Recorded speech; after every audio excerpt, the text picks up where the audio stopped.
تکبر کی چند اسباب میں بیان کر دیتا ہوں کہ کن کن وجوہات سے تکبر پیدا ہوتا ہے۔ نمبر 1 علم کی وجہ سے، نمبر 2 عبادت کی وجہ سے، نمبر 3 مال و دولت کی وجہ سے، نمبر 4 حسب و نسب کی وجہ سے، نمبر 5 عہدہ و منصب کی وجہ سے، نمبر 6 کامیابیوں کی وجہ سے، نمبر 7 حسن و جمال کی وجہ سے، اور نمبر 8 طاقت و قوت کی وجہ سے۔ اب جس کے پاس علم آتا ہے وہ بھی تکبر میں بعض اوقات آ جاتا ہے کہ میں تو بڑا پڑھا لکھا ہوں جناب، فلاں سامنے والے ہیں، یہ تو جناب میں انڈر میٹرک ہے، اس کو تو اپنا نام ہی لکھنے نہیں آتا، اس کا کیا مقام ہے جو میرا مقام ہے؟ یہ تو آخرت میں پتہ چلے گا کہ اللہ کی بارگاہ میں کس کا مقام ہے۔ حقیقت میں مقام تو آخرت میں پتہ چلے گا۔ یہ دنیا میں چند فکرے انگلش کے سیکھ کر کسی کے اوپر انگلش بول کر دھاک جما لینا، چند سینٹینسز کو سیکھ لینا، یا میتھمیٹکس کا یہ سبجیکٹ کو پڑھ لینا، یا دیگر اس طرح کے کورسز کو کر لینا، گویا یہ کورسز کر کے اپنے آپ کو عرفہ و اعلیٰ سمجھ بیٹھنا، یہ بھی تکبر میں شامل ہے۔ اور بعض نادان تو ایسے بھی ہوتے ہیں کہ جن کو یہ مثال کے طور پر انہوں نے کوئی RMC میں مثلا اپنا اچھے نمبروں سے پاس کر لیا، اب کوئی ایسا شخص ہے جس کو بیچارے کو انگلش میں اپنا نام لکھنے نہیں آتا، لیکن اس کے پاس علم دین کافی زیادہ ہے۔ اور ان میں سے ایک تعداد وہ بھی ہے جو یہ کہتی ہے بھی یہ مولوی صاحبان، یہ داڑھی والے، یہ امامے والے، یہ بیک ورڈ لوگ ہوتے ہیں معاذ اللہ۔ جو قرآن پاک کی آیاتیں سناتے ہیں آپ کو وہ بیک ورڈ ہے، جو احادیث مبارکہ آقا کی سنائے آپ کو، کیا وہ بیک ورڈ ہو سکتے ہیں؟ آپ کے پاس علم وہ ہوگا جس سے آپ دنیا میں فائدہ لے سکتے ہیں، لیکن اس مولوی صاحب کے پاس، اس نیک شخص کے پاس وہ علم ہے جس سے آخرت میں اور دنیا میں دونوں مقامات میں فائدہ لے سکتا ہے۔ یہ وہ جو آپ کو خوف خدا سے، جو آپ کو آیات سنا کے، جو آپ کو حدیث سنا کے ڈراتے ہیں، یہ بیکورڈ لوگ ہیں۔ وہ لوگ جن کو آقا کی خواب کے اندر زیارت ہوتی ہے، کیا یہ بیکورڈ ہو سکتے ہیں؟ وہ لوگ جو یہاں پاکستان میں رہتے ہوئے خواب میں بارہا آقا کے روزے کی زیارت کرتے ہوں، کیا یہ بیکورڈ ہو سکتے ہیں؟ جو خانہ کعبہ کا طواف اپنے گھر میں بیٹھے خواب کے اندر یا جاگتی آنکھوں سے جا کر کرتے ہوں، کیا یہ بیکورڈ ہو سکتے ہیں؟ تو یہ سادہ لوگ جو لوگ ہوں گے، ایک تو یہ آپ کو بتا دو کہ اس میں بھی سارے بیک ورڈ نہیں۔ اگر آپ پڑھے لکھے ہیں تو آپ کو دعوت اسلامی کے ماحول میں ایسے ایسے پڑھے لکھے ملیں گے جو کہ آپ کو پریشان کر دیں گے۔ ہمارے اسلام آباد ایک ڈویژن کے نگران ہیں، یعنی یونیورسٹیوں والے ان کے منتیں کرتے ہیں کاش یہ اسٹوڈنٹ ہمیں مل جائے۔ الحمدللہ وہ امامے میں، داڑھی میں، زلفوں میں، مدنی حلیے میں ہوتا اسٹوڈنٹ۔ اتنے نمبر میں ٹاپ اس نے کیا ہے، اتنے اس نے میڈل لیے ہیں۔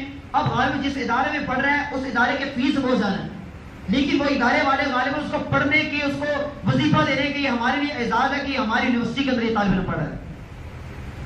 اب ایسے بھی آپ کو ملیں گے الحمدللہ دعوت اسلامی کے ماحول میں، پھر آپ یہ علم سے جو فائدہ لے سکتے ہیں لے سکیں گے۔ اللہ والوں نے جو ان کے پاس قرآن و حدیث کا علم ہوتا ہے، اس سے کیا کیا فائدے لیتے ہیں اللہ اکبر، بیان نہیں کر سکتے۔ ایسے ایسے فائدے، مثال کے طور پر آپ نے علم حاصل کر لیا، کیا آپ اپنے علم سے زلزلے کو روک سکتے ہیں؟ آپ کہیں گے زلزلہ یہ تو روک سکتے ہیں نہیں ہم کو۔ یہ قربان نہیں سیدنا فاروق اعظم رضی اللہ تعالیٰ عنہ پر کہ جب ان کے دور میں زلزلہ آیا، آپ نے درہ زمین پر مارا اور کہا اے زمین رک جا، کیا تیرے اوپر عدل کرنے والا فاروق اعظم موجود نہیں ہے؟ آپ کے درہ مارتے ہی زلزلہ وہی رک گیا۔ آپ کے دور میں پانی نے، دریا نے چلنا بند کر دیا۔ آئیے جو آپ نے پڑھا ہے مجھے پانی چلا کے دکھائیے۔ دریاؤں کیسے چلائے؟ پانی نہیں چلا سکتے۔ ابھی اللہ والوں نے پانی چلائے ہیں، کیسے چلائے؟ سیدنا فاروق اعظم رضی اللہ تعالیٰ عنہ نے رکا لکھ کر دیا آنے والے کو، وہ لکھا ہوا رکا آپ کا دریا میں ڈالا، ڈالتے ہی دریا نے چلنا شروع کر دیا۔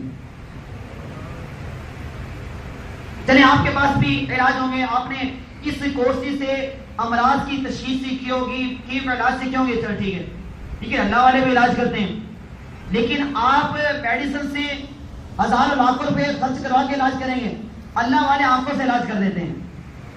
آئیے ان کے مقابلے ان کو ہم کہیں گے بیکورڈ لوگ، نہیں نہیں نہیں، مجھے یہاں اسلامی بیٹھے ہوئے کہتے ہیں کہ میری 3 اسے نیچے لے جاتے تھے. کئی ڈاکٹروں نے علاج کرا, شوگر نیچے جا رہی تھی.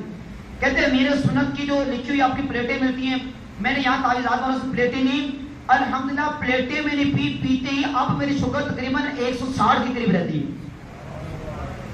اچھا اور بتاؤں آپ کو, ایک ہمارے اسلام بھائی کے ان کے موروں کے اندر مرض تھا, اور اس کو کسی نے کہا دعوت اسلامی کے قافلے میں سفر کریں انشاءاللہ آپ کا مرض دور ہو جائے گا.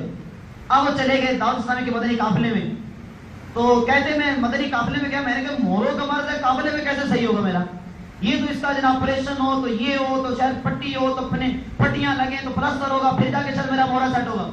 کہتے ہیں مدنی قافلے میں دعوت اسلامی والوں کے ساتھ میں نے سفر کیا, کھانا کھا رہا تھا, کھانے کے دوران مجھے زور سے چھینک آئی, جو ہی میں نے زور سے چھینک لی میرا مورا اپنی جگہ پہ سیٹ ہو گیا. آئیے بھی مورا سیٹ ہو گیا جی ڈاکٹر صاحب. میری اس طرح کے اور بھی آپ کو واقعات اس طرح کے ملیں گے. میں آپ کو واقعہ وہ سناتا ہوں جب آپ حیران ہوں گے کہ میں نے اپنی آنکھوں سے دیکھا. ابھی جب میں اس سے پہلے جب سیکنڈ لاسٹ ٹائم جب کراچی جانا ہوا تو امیر سنت کے سامنے جو تقریباً 250-300 کے قریب سے بیٹھے ہوئے, تو اس میں تقریباً 15 سے 20 کے قریب وہ بھی لوگ موجود تھے جو کرسیوں میں بیٹھے ہوئے ہیں, باقی سارے زمین بیٹھے ہوئے تھے. امیر سنت کے بھی یہ عاجزی ہے کہ آپ صوفوں کرسی پر بیٹھنا پسند نہیں فرماتے, اکثر آپ زمین پر نیچے تشریف فرما ہوتے ہیں. آپ نے مدنی چینل پر بھی دیکھا ہوگا کہ آپ بہت کم صوفے بیٹھے ہوتے ہیں, نیچے بیٹھے ہوتے ہیں. آپ نیچے بیٹھ کے سارے آپ کو محبت کرنے والے نیچے بیٹھے ہوتے ہیں. تو آپ نے فرمایا یہ کرسی میں بیٹھنے والے کون ہیں, تو ارشاد فرمایا کہ یہ وہ لوگ ہیں کہ جن کی کمروں میں امراض ہیں, اس مرض کی وجہ سے یہ نیچے نہیں بیٹھ سکتے. تو امیر سنت دامور خاتون علی نے کیا ارشاد فرمایا, آپ نے فرمایا کہ بیان بعد میں شروع کریں گے, پہلے ان کا علاج کرتے ہیں. سبحان اللہ. پہلے ان کا علاج کرتے ہیں. پھر آپ نے کیسے علاج کیا, لاؤ جی وہ اوزار, لاؤ جی کینچیاں, لاؤ جی چھری, لاؤ جناب یہ نہیں لاؤ جی اسٹیچنگ وہ دھاگا لے کے آؤ, یہ لاؤ جی وہ سوئی لے کے آؤ جیسے ٹانگے لگانے پڑیں گے. نہیں آپ نے شعر پڑھا, تہوار سے منگائی جاتی ہے سینوں میں بسائی جاتی ہے, تہوار سے منگائی جاتی ہے سینوں میں بسائی جاتی ہے, توحید کی میں پیالوں سے نہیں نظروں سے پلائی جاتی ہے. یہ توحید کی میں جو یہ پیالوں سے نہیں پلائی جاتی, یہ نظروں سے پلائی جاتی. امیر سنت نے اب ایک ایک کرسی والے پر نظر فرمانا شروع کی, ان کو دیکھتے آپ نام پوچھتے, آپ کا نام کیا, آپ کا نام کیا ہے, سب کے اوپر آپ نے نظر فرمائی, سب کا نام پوچھا, اور پھر آپ نے ارشاد فرمایا کہ اب ان کی کرسیاں اٹھا دو, سب کو نیچے بٹھا دو. بٹھا دیا گیا, بیان شروع ہو گیا, گفتگو شروع ہوئی. تقریباً 2-3 گھنٹوں کے بعد امیر سنت عمر قاسم نے ارشاد فرمایا کہ جو کرسیوں سے نیچے بیٹھے تھے وہ دوبارہ کھڑے ہو جائیں. وہ کھڑے ہوئے آپ نے ارشاد فرمایا کیا محسوس کریں, انہوں نے بتایا ہمارے کمر یعنی کمر کا مرض ختم ہو چکا ہے. یہ ان کو بیکورڈ کہیں گے ہم, کہیں ایسا نہ ہو ان کو اس طرح کی گستاخی کرنے کی وجہ سے آخرت میں ہمارا ایمان ہی برباد ہو. اگر علم آپ کے پاس ہے تو اس سے بھی ڈرنا چاہیے کہ علم بھی بس وہ ہو جس سے آپ دنیا اور آخرت کی بھلائی حاصل کر سکیں. مزید اگر آپ کے پاس منصب ہے, کوئی آپ کلاس کے مانیٹر ہیں, باقی آپ کے ماتحت ہیں, اب یہ نہیں پتا کہ اللہ کی بارگاہ میں مانیٹر کا مقام زیادہ ہے یا اس کے بعد ہے جو کلاس کے باقی اسٹوڈنٹ ہیں ان کا مقام زیادہ ہے, ہم نہیں جانتے. پھر اگر آپ کے ایک جسے وہ کہتے ہیں کہ حسب و نسب, آپ جناب فلاں نسب کے ساتھ تعلق رکھتے ہیں, یہ بھی فلاں نسب کے ساتھ تعلق رکھتے ہیں, بھی میں تو جناب یہ جناب فلاں تو فلاں, میں کسی نسب کا نام نہیں لیتا کہ آپ کو برا نہ لگے. اچھا فلاں ہو تو جناب لیچڑ, میرا نسب والا ہے بھی جس کو تم لیچڑ کہہ رہے ہو وہ بھی آدم کی اولاد میں سے ہے, تم بھی آدم کی اولاد میں سے.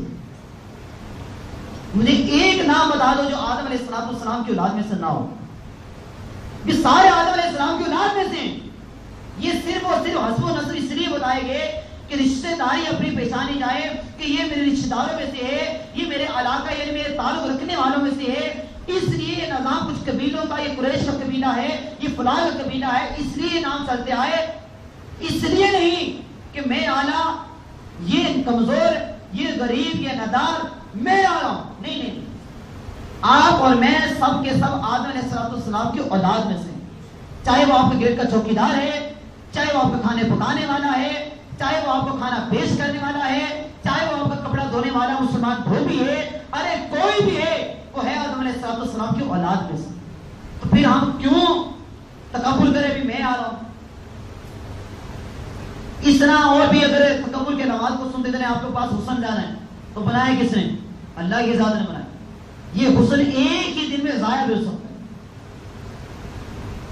تو میرے بچے پہلے اسلامیوں، امید ہے مجھے کہ یہ اس موضوع کو سن کر آپ کو کافی معلومات میں آپ کا اضافہ بھی ہوگا اور کافی اپنی کمزوریاں مجھے بھی یہ پڑھ کر میرے سامنے آپ کو بھی یقیناً اللہ کے کرم سے امید ہے کہ توجہ آئی ہوگی کہ یار میں بھی یہاں پر کمزوری کر جاتا تھا، اپنے آپ کو اعلیٰ سمجھ لیتا تھا، میں تو اپنے پاس کسی کو بیٹھنا یا بٹھانا اچھا نہیں سمجھتا تھا. اگر اس طرح کی علامات تھی تو میرے مچھر پیارے اسلام بھائیوں آج مل کر توبہ کر لیتے ہیں. ٹھیک ہے کہ میرے اندر پہلے اگر یہ پایا جاتا تھا کہ میں اپنے آپ کو اعلیٰ دوسروں سمجھتا تھا، انشاءاللہ عز و جل اب میں تکبر سے بچنے کی کوشش کروں گا.